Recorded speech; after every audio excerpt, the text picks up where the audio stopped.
PKPU maupun Undang-Undang Nomor 7 bahwa hari ini kami sudah beberapa kecamatan kami sudah keluarkan rekomendasi seperti di Senja Bulu Podo, teman-teman sudah mengidentifikasi kemudian merekomendasikan ke PPK Bulu Podo untuk segera melakukan koordinasi dengan pihak Satpol PP untuk melakukan pembersihan.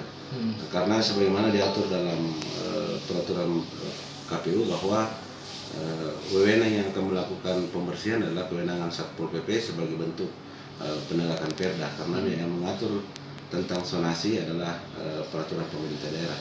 Nah, kalaupun yang ada beberapa hari kemarin yang terpasang, kami sudah melakukan upaya pendekatan ke seluruh peserta pemilu yang memasang di pohon maupun di zonasi yang yang bukan zonasi, itu kami sudah lakukan pencegahan, kami mendekati. Alhamdulillah dengan pendekatan yang kami lakukan, mereka dengan sadarnya menurunkan sendiri.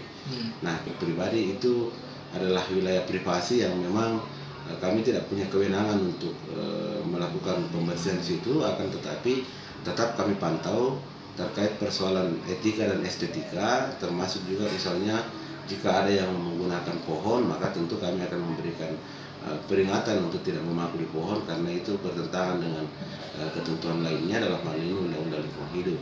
Sehingga disinjai secara maksimal kami sudah melakukan pencegahan. Kalau persoalan pembersihan memang kami belum mendorong itu secepatnya, akan tetapi mungkin dalam minggu-minggu ini setelah KPU menurunkan APK yang menjadi hak untuk peserta pemilu, barulah kemudian kami akan melakukan penertiban. Insya Allah paling tidak minggu depan mungkin kami akan melakukan pembersihan berkoordinasi dengan Satpol PP.